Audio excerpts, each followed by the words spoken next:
Em Cristo, nenhuma condenação. Romanos capítulo 8, versículo 1, lemos: portanto, agora nenhuma condenação há para os que estão em Cristo Jesus, que não andam segundo a carne, mas segundo o Espírito. No texto lido e no contexto, coisas benditas e gloriosas que se encontram, e vamos meditar nelas para a glória de Deus e nosso próprio proveito. O tema do 8º capítulo de Romanos é a segurança do crente em Jesus Cristo. O texto começa dizendo que nenhuma condenação e termina com as palavras nenhuma separação. Não há condenação em Cristo, nem separação de Cristo. Portanto, o crente é salvo e seguro para todo sempre. Algumas pessoas se irritam quando ouvem dizer dos lábios de um crente: eu sou salvo por Jesus. Essas pessoas não aceitam essa declaração e dizem mesmo: nenhuma pessoa pode ter certeza de salvação. Mas o que dizemos nós em resposta? É o que nós lemos na Bíblia Sagrada.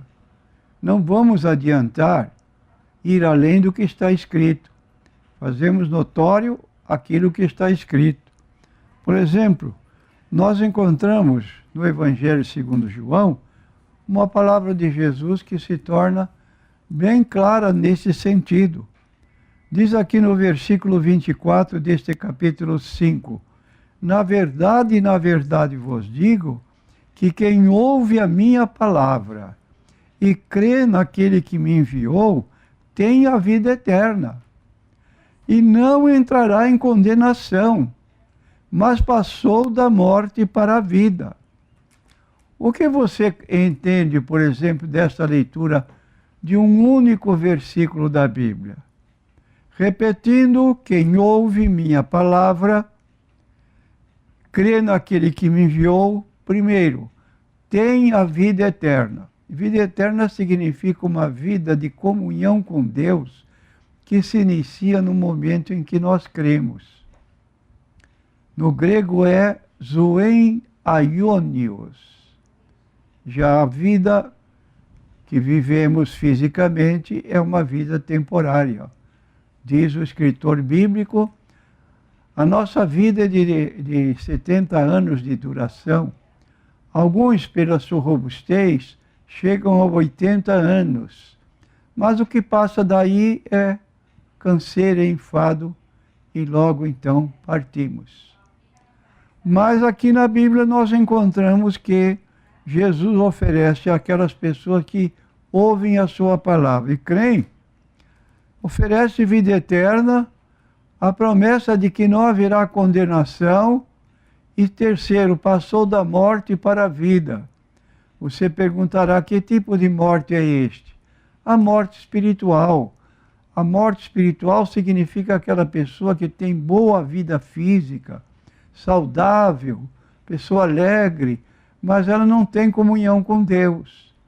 Todo o seu viver se restringe às coisas seculares, aproveitando o dia que está vivendo, como disse outro escritor: comamos e bebamos, que amanhã morreremos e a vida se acaba. Pensam assim e vivem assim. Mas Jesus, falando da morte espiritual, que aquela pessoa que está espiritualmente separada dele, quando ouve sua palavra e crê, tem a vida eterna. E ainda nós lemos em 1 João, capítulo 5, duas declarações aqui importantes a respeito da nossa certeza de salvação, conforme 1 João, capítulo 5, versículo 12. Quem tem o Filho, isto é, quem tem Jesus no seu coração, tem a vida. Quem não tem o Filho de Deus não tem a vida. Ora, a pessoa ouve o Evangelho, aceita Jesus como Salvador e Senhor, ela tem a vida eterna. E eu repito, vida eterna é um tipo de vida que não termina com a morte, que se segue em comunhão com Deus depois desta vida. Mas enquanto aqui viver, ele tem um relacionamento espiritual muito bom com Deus. Ele é uma pessoa que ora, é uma pessoa que lê a Bíblia, a pessoa que assiste, participa dos cultos e glorifica a Deus. Isto significa vida, vida espiritual, diferente da vida física. Então o escritor declara isso. E continuando, lemos ainda: estas coisas vos escrevi a vós, os que credes no nome do Filho de Deus, para que saibais que tendes a vida eterna, e para que creiais no nome do Filho de Deus. Então você tem uma Bíblia em mãos, e essa Bíblia traz para você esse conhecimento. Você não sabia, como eu não sabia, mas no momento que passei a ler, ou que passamos a ler a Bíblia Sagrada, vamos descobrir essas preciosas joias que falam da nossa felicidade, não só presente, mas uma felicidade futura, eterna.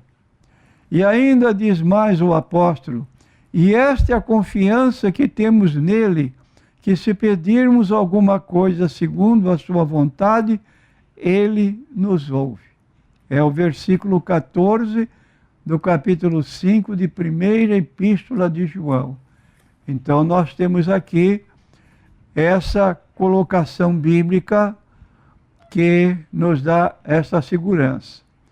E dizemos, com base nessas considerações, que não há condenação em Cristo. O crente deve gritá-la em sua alma cada vez que ler os textos que nós acabamos de ler. Existe um quadro em algum lugar chamado Esperando o Veredito. É a cena de um julgamento. Cada rosto no quadro se aguarda o veredito, há medo beirando angústia no rosto do prisioneiro. De pé no banco dos réus, há uma ansiedade e suspense horríveis por parte da esposa e amigos ao seu redor. É um quadro triste, mas como Spurgeon sugere, deveria ser pintado outro quadro intitulado O Veredito Favorável Recebido. O prisioneiro é absolvido, a sala de julgamento se enche de alegria, há apertos de mãos e abraços. O acusado é agora um homem justificado, recebe parabéns de todos os lados.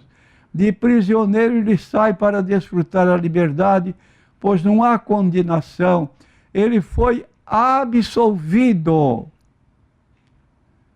É uma afirmação corajosa, esta que encontramos na Bíblia.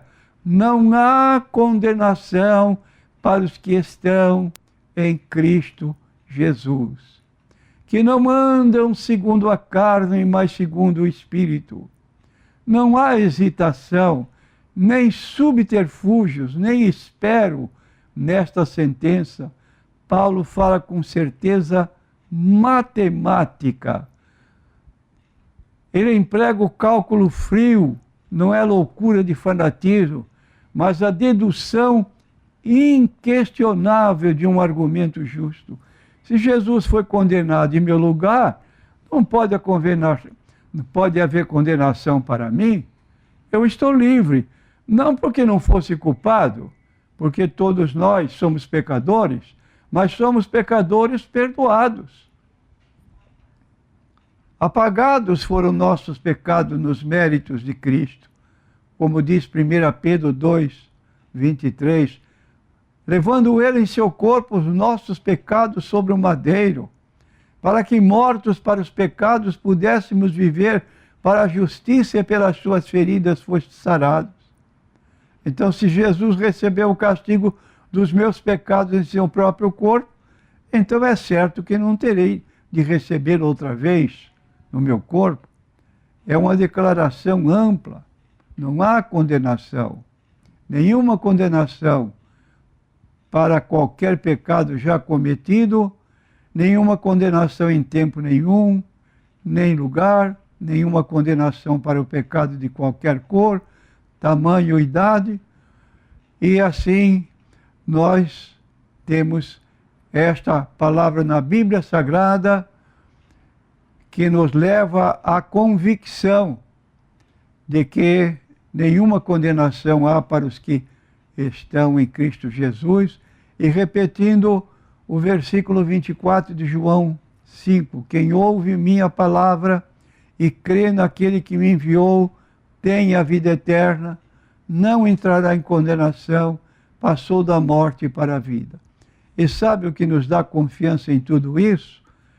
No ensino fundamental da Bíblia Sagrada, que Cristo morreu por nossos pecados, foi sepultado e ressuscitou ao terceiro dia corporalmente.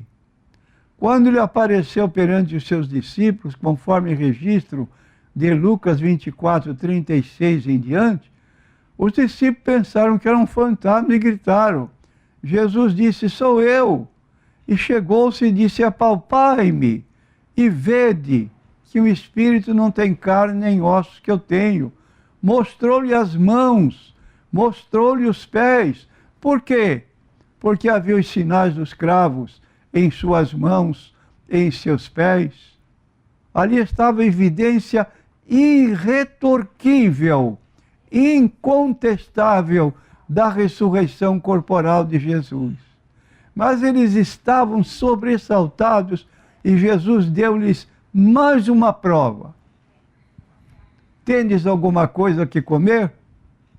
E eles apresentaram-lhe um peixe assado e um favo de mel, que ele tomou e comeu diante deles.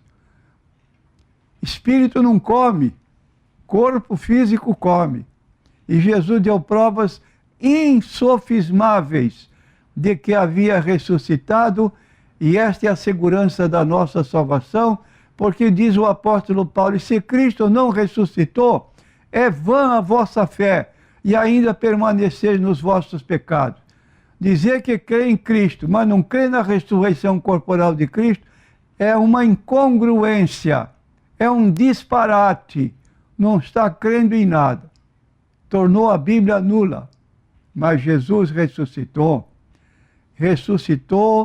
ficou 40 dias aqui com os apóstolos, comendo com eles, andando com eles, até que ascendeu ao céu.